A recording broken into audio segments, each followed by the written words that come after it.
के लिए चलते हैं। इस वक्त मुख्यमंत्री नायब सैनी संबोधित कर रहे हैं। हमारे जिला के बहुत ही लोकप्रिय अध्यक्ष मुकेश गौड़ जी, जिला के हमारे प्रभारी महेंद्रगढ़ शंकर धूपर जी जो इस जिला के अध्यक्ष भी रहे हैं, प्रदेश कार्यकारिणी के सदस्य शमशेर खरकड़ा जी, पूर्व में राज्यसभा के सांसद रहे, बहुत ही एक्टिव जनरल डीपी वत्स जी, हमारी जिला परिषद की वाइस चेयरमैन सुनीता जांगड़ा जी, प्रदेश कार्यकारिणी की सदस्य रवि महिया जी, विजय शेखावत जी, कमलेश कुमार जी, रामकिशन शर्मा जी, आरती शर्मा जी, सुनील शर्मा जी, धनपत राम सैनी जी, दौलत राम सोलंकी जी, महेंद्र शर्मा जी, रोता सारिया जी, वरुण शोराण जी और हमारे मनोहर डीएम साहब, मंच पर विराजमान सभी पार्टी के पदाधिकारी और आज इस अनाज मंडी के शेड के अंदर भी, शेड के बाहर भी और शेड के पीछे भी जहां भी मैं नजर उठा रहा हूं, मुझे सर ही सर नजर आ रहे हैं।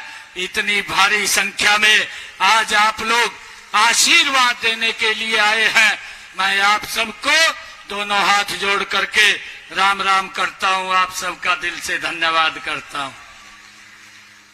मुझे खुशी है साथियों, मैं जो जो हरियाणा प्रदेश के अलग अलग क्षेत्रों के अंदर जा रहा हूं, अभी ये मेरा तीसरा कार्यक्रम है यहां पर, एक कार्यक्रम और है, परंतु मैं जहां पर भी जाता हूं जो उत्साह, जो जोश मुझे लोगों का देखने को मिल रहा है, मेरा उत्साह इतना बढ़ गया है कि मुझे ये विश्वास है कि जब 4 तारीख को रिजल्ट आएगा, भारतीय जनता पार्टी की सरकार हरियाणा में तीसरी बार बड़े मैंडेट के साथ बनेगी। भाइयों, मुझे ये खुशी है आप लोगों के बीच में बताते हुए, देश के यशस्वी प्रधानमंत्री आदरणीय नरेंद्र मोदी जी ने जब से एक गरीब बेटे, एक किसान के गरीब बेटे को ये हरियाणा की जिम्मेवारी दी है, हरियाणा के अंदर एक मिशन मोड के अंदर सरकार लगातार काम कर रही है। भाइयों, मुझे ये भी खुशी है कि इन 10 वर्षों में देश की और प्रदेश की तस्वीर बदलने का काम ये हमारी डबल इंजन की सरकार ने किया है। भाइयों, मैं कहना चाहूंगा कि जब विपक्ष के पास बोलने के लिए कुछ नहीं है, भाइयों उनकी दुकान खाली है, अगर दुकान में कुछ सामान है तो दिल्ली से भाइयों झूठ का सामान लेकर के आते हैं और फिर हुड्डा साहब और उसके कुछ और चमचे लगे हुए हैं, उसको परोसने का काम करते हैं। भाइयों, इस बात से भी हमने सचेत रहने की आवश्यकता है। हम देखते हैं देश ने ये मन बना लिया कि मोदी जी को 400 सीट दे करके तीसरी बार प्रधानमंत्री बनाएंगे। भाइयों, इन्होंने किस प्रकार का दुष्प्रचार किया और इस प्रकार का दुष्प्रचार किया कि अगर मोदी जी तीसरी बार प्रधानमंत्री बनते हैं तो संविधान को समाप्त कर देंगे। भाइयों, इस बात से हमने सचेत रहना है। नरेंद्र मोदी जी के नेतृत्व में ये भारत पिछले 10 वर्षों में एक संविधान के अनुरूप चला है, डॉक्टर साहब के अनुरूप चला है, और इन लोगों ने तो डॉक्टर साहब का भी अपमान किया है, डॉक्टर भीमराव अंबेडकर जी का भी अपमान किया और संविधान का भी अपमान करने का काम ये कांग्रेस के लोगों ने किया है। भाइयों, आज जब इनके पास बोलने के लिए नहीं है, आज ये हिसाब लेने के लिए घूम रहे हैं। मुझे तो एक बात याद आती है, मैंने भी पहले इसकी चर्चा एक जगह और की थी। भाइयों, मुझे तो हुड्डा साहब और कांग्रेस के लोगों पर ये देख करके अचरज होता है कि ये लोग हिसाब मांग रहे हैं। एक कहावत है कि दिल में कसक है, चेहरे पर नकाब लिए फिरते हैं। दिल में कसक है, चेहरे पर नकाब लिए फिरते हैं। जिनके खुद के खाते खराब हैं, हमारे खाते लिए फिरते हैं।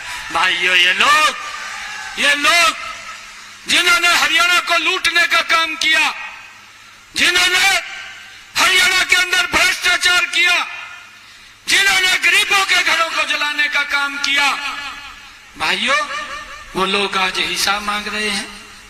कमाल हो गया भाइयों। जिनके वही खाते खराब हैं, वो लोग बापू बेटा हिसाब लिए घूम रहे हैं।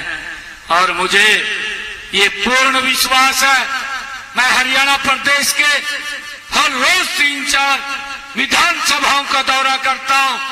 लोगों ने मन बना लिया है, 1 तारीख को जब वोट डालेंगे और 4 तारीख को जब रिजल्ट आएगा, भाइयों, कांग्रेस का कहीं पर नाम दिखाई नहीं देगा।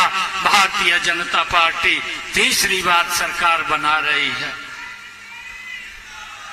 भाइयों, पिछले दिनों मैं पिंजौर के अंदर था। मैंने अंतर्राष्ट्रीय एप्पल मंडी का उद्घाटन कर रहा था। मैंने कांग्रेस से, भूपेंद्र हुड्डा से मैंने कुछ क्वेश्चन किए थे। मैंने कहा था कि आप ये हिसाब मांगो लेकर के यात्रा घूम रहे हैं। हम तो हिसाब हर वर्ष आदरणीय नरेंद्र मोदी जी के नेतृत्व में, जब से ये डबल इंजन की सरकार बनी है, हर वर्ष हमारी सरकार लोगों के बीच में जा करके हिसाब देने का काम करती है। अभी दलाल साहब बोल रहे थे कि मैं तो हर रोज, मेरी तो किताब ही खुली है, हर रोज हिसाब देता हूं जब एक से एक नया काम करता हूं। मैंने हुड्डा साहब, कांग्रेस के लोगों को कहा था कि मैं आपसे पूछना चाहता हूं कि आपने युवाओं को नौकरियां पर्ची और खर्ची पर दी थी, आप इसके बारे में बताने का काम करें। ये मेरा पहला क्वेश्चन था। मैंने दूसरा क्वेश्चन ये किया था कि हुड्डा साहब, आप हिसाब मांगते घूम रहे हैं, आप हमें हिसाब देने का काम करें।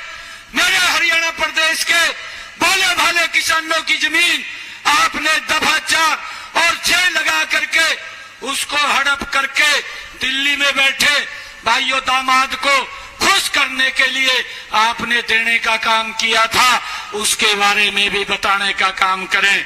भाइयों, मैंने ये भी क्वेश्चन किया था कि भूपेंद्र हुड्डा, तो 10 वर्ष तक हरियाणा प्रदेश का मुख्यमंत्री रहा है, मेरे हरियाणा प्रदेश के किसानों की फसल एमएसपी पर कितनी खरीदी थी, उसके बारे में भी बताने का काम कर। भाइयों, मैंने ये भी पूछा था, मैंने इसको ये भी पूछा था कि आप ये बात बताने का काम करें, हरियाणा प्रदेश के किसान के प्राकृतिक आपदा से जो फसल का खराबा हुआ था, आपने 2 रुपए 3 रुपए का चेक दिया था, उसके ऊपर भी बताने का काम करे, कितनी भरपाई करने का किसान की आपने काम किया था। मैंने यह भी क्वेश्चन किया था, भूपेंद्र सिंह हुड्डा, आप 10 वर्ष तक मुख्यमंत्री रहे, हमारी सरकार 10 वर्ष हरियाणा के अंदर सत्ता के अंदर आदरणीय नरेंद्र मोदी जी के नेतृत्व में ये डबल इंजन की सरकार है। भाइयों, अंतिम टेल तक पानी पहुंचाने का काम क्यों नहीं किया था? हमारी सरकार ने किया है, इसके ऊपर भी आप बताने का काम ये करें। भाइयों, मैंने ये भी पूछा था कि आपकी सरकार में किसानों के ऊपर गोलियां चली थी, उसके ऊपर भी बताने का काम करें कि हमारी सरकार में किसानों की क्या दुर्गति की थी। क्यों नहीं बताना चाहिए, हिसाब देना चाहिए। अरे हिसाब लेने के लिए तो घूम रहा है, हिसाब भी यहाँ की जनता मांग रही है कि आपने क्या काम किए थे, उसके बारे में बताने का काम करें। आज हरियाणा की जनता यह भी हिसाब मांग रही है। मैंने पूछा